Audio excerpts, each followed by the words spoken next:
Is crafting just too damn complicated? Is the farming simulator not what you expected? Are the lack of loot explosions not giving you that endorphin rush? Are you struggling to make even more than one Exalt? Don't worry guys, I got you covered. Hey guys, Hoodiebee here and we're back with another video. I hope you've all been well and enjoying the league thus far. It's been very interesting for me to say the least, and it's forced me to really understand crafting at an intermediate to advanced level, which is something I've always wanted to do but kind of put on the back burner for quite a while. But we're not going to really go into that right now, let's just focus on the topic at hand, which is making a lot of chaos and exalts without having to really craft much and engage with the mechanic too much at all. Now, I understand the argument, which is going to be, why don't I just learn how to craft, learn how the harvest mechanic works, and then create my own rare tier worthy item. You could do that, but I would say that that's going to require a lot of time, patience, and currency, which you probably don't have, that's why you're watching this video. So my suggestion is, do what I suggest, make the currency, and then learn crafting, and with that currency you can then create your GG item. Or if you're someone like me who doesn't really have that much time to play the game, and I'm sure there are loads of people in my situation as well who would like to play but can't because of life commitments, then this is probably a better way to make money in a slow, sustainable way. So without further ado, let's crack on. So let's go over some requirements real quick. You want to be able to complete any rare red tier map relatively comfortably without too much difficulty and at a decent speed. The reason why we want a rare map rather than say a magic tier map or a map that's just plain white is because we want to be able to sustain your map pool, and having an increased quantity on your maps is going to improve the chances of doing that. So in order to do that, you're going to just alch and go, and that's probably the most cost efficient way of doing things. You can also harvest craft on your maps to save some money there as well if you can't afford alchs or you're just lacking in alchs altogether. So the way harvest works is that you gather the seeds from maps that you run, you plant the seeds, and then you complete maps to grow the seeds. A tier 1 seed will typically take 3 cycles or maps to complete, and a tier 2 will normally take around 6. There are some outliers with tier 1 taking 4 or a tier 2 taking 7 or 8. To make things a bit more challenging for us, the mechanic is that you can only grow the seeds within 5 eye levels of the map and seed, and for crafting the item you must be within level 10, with the cap being 86. This means that if you have like an eye level 100 body, you can still craft on it providing you've got an eye level of 76 to 86 seed. Now because we know that seeds can only grow within 5 eye levels and the minimum eye level we want is 76, that makes it so that the lowest tier we should run for maps is going to be 76. That translates to a tier 9. Of course, I recommend running higher tiers, as it is confirmed that the higher tier of the map, the more seeds dropped by the seed cache, so always run the highest tier you can for more seeds. We then also need to craft multiple horticrafting stations into our stash. This is so we can store crafts and sell them later to players for a lot of currency, where we can get any craft ranging from 25 chaos to 2 or 3 exalts, of course depending on the rarity of the craft. To get your hands on these stations, you'll have to cough up 1800 life force per station, which means you'll have to harvest at the minimum tier 2 seeds in order to gain that much life force in the first place. I will leave a Google Docs link in the description, which is pretty easy to follow in terms of layout, and this is the one that I use now. It's not the most efficient or the most use of space, but it's one that works for me and caters to my playstyle, but feel free to use one that you found yourself, or one that you've created yourself. So let's talk about how you actually make currency. So if you take a look at this screenshot on screen right now, it lays out the different types of craft that you can roll with each different seed.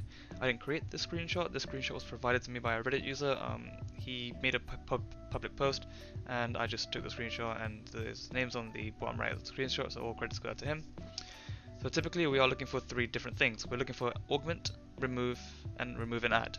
What this means on screen is augment X modifier, remove X and add X, and just remove X. So if we turn the X into a craft, for example, let's use the example of cold, augment cold modifier, remove cold and add cold, and just remove cold.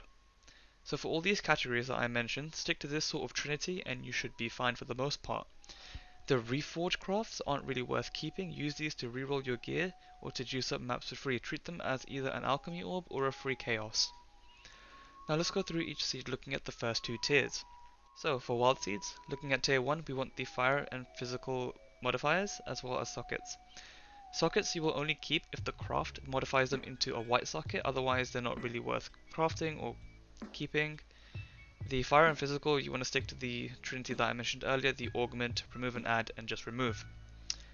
Tier 2s, we want to look at reroll suffix and keep prefix, and reroll prefix and keeping the suffix. For vivid seeds, Tier 1s we want life, cold, and speed. Now speed is very rare and it's definitely worth a pretty penny if you manage to grab one. So if you do get something like an augment speed, remove speed and add speed, or remove speed, then you're going to be in for a lot of money. Life is high in demand and is usually bought in more than one quantity, so try to stack a couple at least before selling. They typically go for around 30-40 C each. Tier 2s aren't that great for selling, so use those for yourself or to obtain additional life force if you want to get more Hoaricraft stations, or if you just want more life force. For primal seeds, tier 1s we want defense, lightning and chaos. 6-link crafts are also a good guaranteed source of exalts if you're fortunate enough to hit them. Tier 2s we want critical, this one just like speed is very rare and sells for a lot. I recommend that you also aim for divination card sacrifices and use them yourself. I have gotten a doctor card from sacrificing a rubbish divination card before, so there's always a chance, and just remember that you're going to be using these yourselves, you're not really going to sell these, so don't bother storing them, just use them as you get them. Once you've accumulated some crafts in the Hori crafting stations, we can then sell them, or you can sell them as you get them, it depends on what you want to do.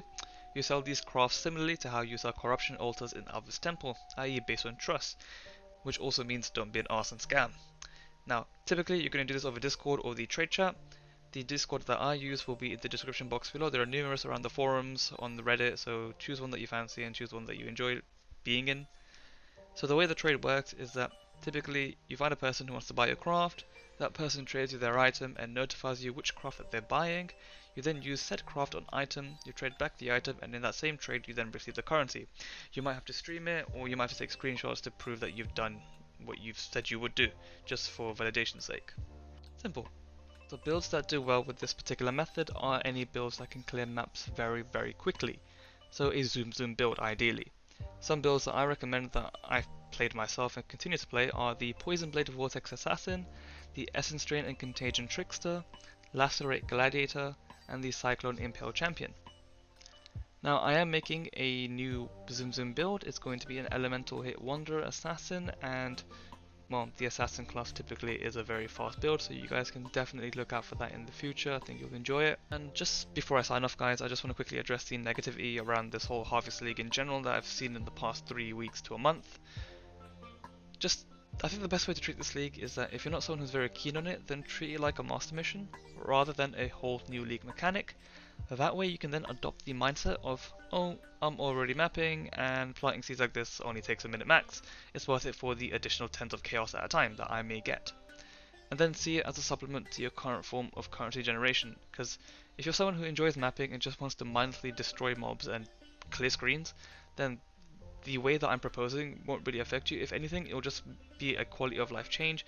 It means you can choose the maps for free. It means that you can actually make additional currency. It means you can fund your builds. And fundamentally, because things are a lot cheaper now, like mirror tier gear aren't actually mirror tier anymore. In terms of pricing, they're actually a lot cheaper. Like the chest that I showed earlier, you could probably sell it for like 10 exalts in this league or 9 exalts. Whereas if you were to sell it in standard prior to harvest, it'd probably be worth 3 or 4 times that. Anyway, not gonna go into a rant. That's it from me guys, and if you have any questions, let me know in the comments. Let me know how you found the league. Do you like it? Do you dislike it? Have you made absolute bang from it? Or are you creating some sort of janky items that no one's ever heard of in your wacky crazy build? Let me know. I'll see you guys next time.